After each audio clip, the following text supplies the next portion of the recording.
Quels sont les conseils que j'ai à vous donner si vous avez en votre possession, j'aime pas dire ça parce que les animaux nous appartiennent, mais vraiment pas, ils vous appartiennent même pas. Si vous avez des chevaux, mais vous, votre rôle, c'est de les garder. Bref, si vous cohabitez dans vos vies avec un cheval qui a l'archétype huître, c'est très, très important pour moi que vous sachiez que le cheval huître, c'est un archétype qui est temporaire, qui peut grandement être temporaire. Donc, les chevaux huîtres, c'est des êtres sensibles, extraordinaires, habituellement, qui ont vécu par le passé des sévices, des traumatismes, des événements qui font en sorte qu'ils perdent au fil du temps la confiance envers nous, la race humaine, et ils se sont refermés. Donc, souvent, on va les voir aussi, ces chevaux-là, un peu robotiques, très conditionnés. Des fois, il y en a qui vont dire « Ah, il est super fait, mon cheval, il est super gentil, mon cheval. » Mais quand moi, je les regarde, c'est des chevaux fermés. Il n'y a plus de vie dans leurs yeux. Donc, souvent, on va les voir, sont éteints, ils n'ont pas beaucoup d'opinion. La relation est très difficile, la connexion est difficile à aller faire avec eux au niveau du cœur. C'est difficile. Donc, il faut se trouver des outils pour y arriver et je vais vous le mentionner là. Première chose à faire quand vous avez un cheval huître, ce qui est très important, c'est de reconnaître que l'être qui est devant vous a besoin de vous, a besoin d'une très grande ouverture de votre part, d'une très grande patience. Et aussi, vous devez faire en sorte que votre ouverture permette de le recevoir dans ce qu'il est, c'est-à-dire dans sa fermeture. Donc, on va par la suite essayer de les faire ouvrir de quelconque façon que ce soit, avec des activités qu'ils aiment. Donc, ça prend de l'observation, mais aussi un feel, hein? Il faut savoir. Donc, une connexion au cœur va vous aider dans la reconnexion avec votre vibration et l'autre. Donc, quand vous vous reconnectez à vous, puis que votre antenne s'aiguise, vous pouvez recevoir des êtres qui sont des archétypes huîtres. Donc, première chose, soyez connectés à vous, hein, et ouvert. Soyez ouvert, ouverte complètement à l'être qui est devant vous, qui, lui, est fermé. Trouvez des activités avec lesquelles votre cheval huître se plaît. Si c'est le brossage, la liberté, la randonnée, des choses qui sont très naturelles où il n'y a aucune pression. On ne doit pas essayer de faire ouvrir l'huître, OK? C'est pour ça que ça s'appelle le cheval huître à tout prix. On veut que l'huître s'ouvre par lui-même, par curiosité. Les chevaux huîtres ont habituellement besoin d'énormément de récompenses. Dans leur passé, probablement, ils ont eu des humains cacophoniques où les instructions n'étaient pas claires. Hein. Souvent, dans les communications avec les chevaux huîtres, ils me mentionnent, mais je sais même pas qu'est-ce qu'ils attendent de moi. Je comprends pas ce qui veut dire mon humain, là, tu sais, le gardien, etc. Vous devez d'être dans une très grande cohérence. Quand tu fais des choses avec ton cheval, quand tu es en mouvement avec lui dans certaines activités, assure-toi que tu vibres la cohérence.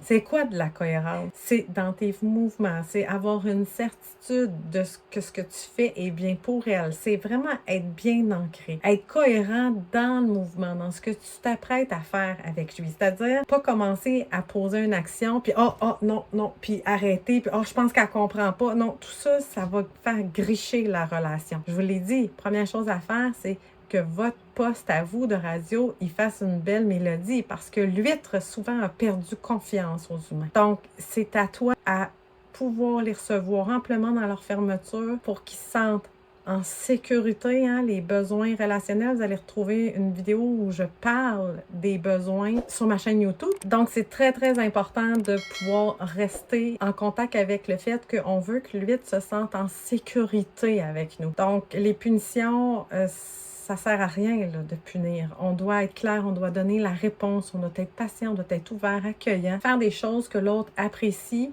le sortir un petit peu de sa zone de confort, mais avec amour et douceur, et récompenser beaucoup. Énormément de caresses intentionnel. Énormément de douceur, énormément de « Oh wow, c'est ça que je veux de toi ». Souvent, les chevaux 8, je vais considérer de recommencer un peu à zéro. Vous allez voir que souvent, il y a des lettres de l'alphabet qu'ils n'ont pas appris. Observez aussi, hein, des fois, il y en a, les chevaux 8, ils n'aiment pas la chambrière, ils n'aiment pas, il y a des choses qui ont peur. C'est sûr que là, à ce moment-là, ils ont des traumatismes qui se sont installés dans leur chambre, un genre de blueprint là, qui fait en sorte qu'ils ne peuvent pas s'ouvrir. Donc, ça prend de la patience, mais on y arrive. Une communication animale, offrez à votre huître une communication animale avec une communicatrice expérimentée, parce qu'ils ne sont pas faciles au début. Hein? Donc, moi, je le préconise pas dans la formation Les Centaures. Là, si vous avez des chevaux 8, Millie, donne-la pas au début dans les pratiques de communication, parce que ça fragilise un petit peu la confiance des gens quand on commence à communiquer, parce qu'ils sont très fermés. Ils sont gênés, ils sont timides, mais à l'intérieur, il y a une belle perle très brillante, là, prêt à tout offrir. Donc, souvent, on va passer d'une huître à un être qui commence à s'exprimer doucement, à s'ouvrir, à créer justement un lien très, très, très, très intéressant avec son gardien. Ça se fait dans une douceur, une limpidité plutôt, qui va amener justement un lien relationnel à se construire, parce que c'est ça qu'on veut.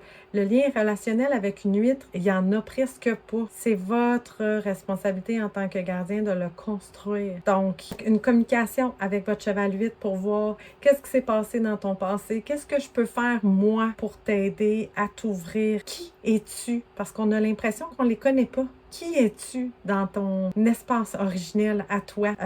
Qu'est-ce qui s'est passé dans ton passé pour que tu sois comme ça? Un cheval huître, évidemment. Qu'est-ce que je fais de correct avec toi en ce moment que tu veux que je multiplie? Qu'est-ce que je fais de pas correct avec toi pour pas que je le reproduise? Et comment tu veux que je te traite? C'est quoi les activités que tu aimes bien faire? Qu'est-ce que tu as besoin de mon aide? Donc, ça, dans une communication, ça va faire énormément de bien. J'ai vu plein de chevaux 8 s'ouvrir, hein? J'en ai vu plein, là, s'ouvrir et accueillir finalement une relation, ça se fait. Donc, c'est un archétype, je le répète, qui est temporaire si vous prenez le temps d'être authentique avec eux. Donc, ne soyez pas ambivalent, soyez très cohérent et authentique. Après la communication télépathique, ce qui est intéressant de leur offrir, hein, ce qui est intéressant de leur offrir aux chevaux 8, c'est un soin énergétique. Donc, des fois, ils sont débalancés au niveau des différents corps. Et par la suite, ce qui fonctionne bien aussi, c'est lorsqu'on a un petit protocole avec les élixirs floraux qui va venir aussi aider au niveau de la réharmonisation des corps, hein, parce que les plantes, c'est tellement intelligent. Ils ont besoin beaucoup d'amour aussi, hein, d'affection, de présence. Soyez d'une réelle présence et pas une présence effacée avec vos chevaux huîtres aussi. J'espère que ça va vous éclairer lorsque vous avez un cheval huître.